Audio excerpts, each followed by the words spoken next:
V Kranju je danes potekala predstavitev kandidatov socialnih demokratov za poslanke in poslance v državnem zboru, ki bodo kandidirali v volilnih okrajih Spodnje Gorenjske, širšega območja Kranja, Škofje Loke in Kamnika. Predstavili so napredno vizijo novega začetka odprte Slovenije in ponudili program za zadovoljne prebivalce. Kot bodoči poslanec ste si zastavili kar številne projekte. Kako boste nastopali na volitvah? Kot podžupan smo z ekipo precej trdo delali za to, da smo prišli do nekaterih projektov, do dokumentov, vendar pa so, kar mogoče številni občani ne vedo, so številne zadeve v državni pristojnosti in potem taki projekti lahko zastanejo. Zato je moja prva prioriteta v državnem zboru, da se za te projekte borim za Kranjčanke in Kranjčane, za občane Kranja. Med temi projekti bi izpostavil dom za upokojence. Kranj je eden od tistih, kjer so čakalne vrste v domovih najdaljše, zato nujno potrebujemo dom upokojencev. Ta je pa seveda v državni pristojnosti in brez njihove pomoči nam ne bo uspelo. Potem je tukaj izvoz avtoceste Kranj-Sever. To je v vseh strokovnih analizah zadnjih 5 let je prva od prioritet, ki jih je potrebno izvesti za to, da se razbremeni promet v mestu, predvsem pa razbremeni najbolj obremenjena dvopasovnica v celotni Sloveniji, to je med Šenčurjem in Kranjem. In to je zopet v državni pristojnosti, kjer mora država zagotoviti denar, da se lahko take stvari izvedejo. Na občini smo to pripravili, sedaj mora pa država to izvesti. Potem imamo tukaj še stanovanja, vemo, da cene stanovanj v Kranju letijo v nebo. Tukaj pa mislim, da je predvsem krivda na strani države, ker ni aktivno vodila politike novogradenj kjerkoli drugje kot v Ljubljani. Izpostavil bi mogoče še Gorenjsko bolnišnico. Vemo, da se 3 občine med sabo nekako kar tekmujejo o tej zadevi. Treba je povedati, da je Gorenjska najbolj podhranjena, kar se tiče zdravstvenih kapacitet v sekundarnem in terciarnem zdravstvu, in je prav, da se čim prej začnemo o tej zadevi resno pogovarjati. Je pa spet stvar v državni pristojnosti in to ne bi smela biti neka tekma med občinami, ampak bi morala biti odločitev na Ministrstvu za zdravstvo. Tudi sam že imate kar nekaj političnih izkušenj, delovali ste že tudi na ministrstvu. Ste pa neka srednja generacija, da boste nekakšna vez med starimi in mladimi poslanci.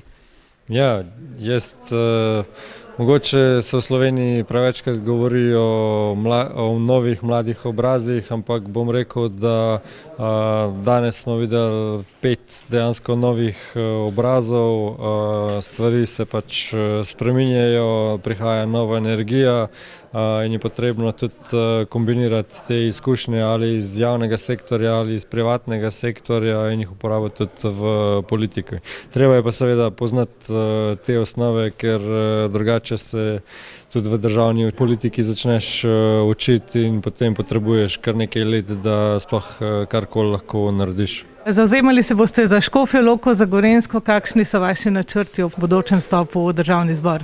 Prvo, kot sem omenila, je potrebno resnično začeti pri delu za zatiranje korupcije. Podtaknjence je potrebno resnično izločiti oziroma jih preklicati, da začnemo ta program, ki ga imamo, čudovit program. In je izvedljiv finančno in teoretično, zdaj pa rabimo samo še v prakso. Kot sami veste, imamo čudovit program, ki se imenuje Nov začetek, da začnemo malo drugače voditi Slovenijo v prihodnost, da bomo priznani ne samo v domačem okolju od strani naših volivcev, ampak tudi v mednarodni politiki. V Škofji Loki je res, kot sem rekla, je lepo živeti. Je napredna, gospodarstvo je močno, ampak seveda rabimo tudi pomoč od države. In tam se resnično zavzemala za mojo Škofjo Loko. Na Mladih svet stoji, zakaj se boste vse zavzemali? Tako je, na Mladih svet stoji. Zavzemal se bom predvsem za kmetijstvo, za gospodarstvo in za mlade. Zato se bom pa zavzemal z razloga, ker imam tovrstno izobrazbo in ker sem tudi predstavnik mladih. O predstavitvi kandidatov je izbrane nagovoril podpredsednik Socialnih demokratov in poslanec v državnem zboru. Matjaž Nemec, kot poslanec državnega zbora, me zanima, s kakšno popotnico pospremite bodoče gorenjske poslance iz vrst SD-ja. Predvsem, da prepričamo volivke in volivce, kako pomembno je imeti kompetentne ljudi, ki zastopajo svoje domače okolje, to vam govorim iz lastnih izkušenj, v državnem zboru. Seveda so lokalne oblasti tiste, ki generirajo določene ideje, ampak velikokrat brez pomoči, kot sami rečemo, Ljubljane, to rečemo tisti, ki ne prihajamo iz Ljubljane, je težko uresničiti, bom rekel, svoje izzive. Zato je pomembno imeti kompetentne ljudi, ljudi, ki imajo vizijo, ki zastopajo glas lokalnega okolja in seveda, ki imajo to spretnost dogovarjanja na nekoliko višji instanci. In to je ključno za razvoj mesta Kranj in, bom rekel, Gorenjske kot takšne, da ima v Ljubljani kompetentne ljudi, ki zagovarjajo glas Gorenjk in Gorenjcev.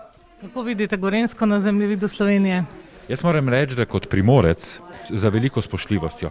Gorenjci ste izjemni, jaz sem izjemno delovni ljudje, zelo razvojno naravnani in velikokrat kažete pot tudi vsem nam drugim, ki prihajamo iz drugih koncev in krajev. Seveda imate izjemen potencial, velikokrat neizkoriščen razvoja in ravno zaradi tega potrebujete najboljše ljudi na najbolj pomembnih mestih, zato da boste vaše zamisli lahko predstavili Gorenkam in Gorencem. Je torej čas tudi za nove obraze? Jaz sem prepričan. Ampak novi obrazi ne pomeni nenapisan list papirja. Novi obrazi pomeni, da so posameznice in posamezniki izobraženi, široko gledani, da imajo občutek do sočloveka, o tej empatiji, ki tako primanjkuje in z njo rešujejo problem naših vsakdanj. Tako da jaz želim vsem kandidatkam in kandidatom veliko poguma in sreče in predvsem Gorenkam in Gorencem, da bodo izvolili kompetentne ljudi, ki bodo zagovarjali njihove interese v Ljubljani in državnem zboru. Socialni demokrati predlagajo usklajeno delovanje gospodarstva, civilne družbe in države. Ne eden proti drugemu, ampak skupaj za nove razvojne ambicije tudi na Gorenjskem.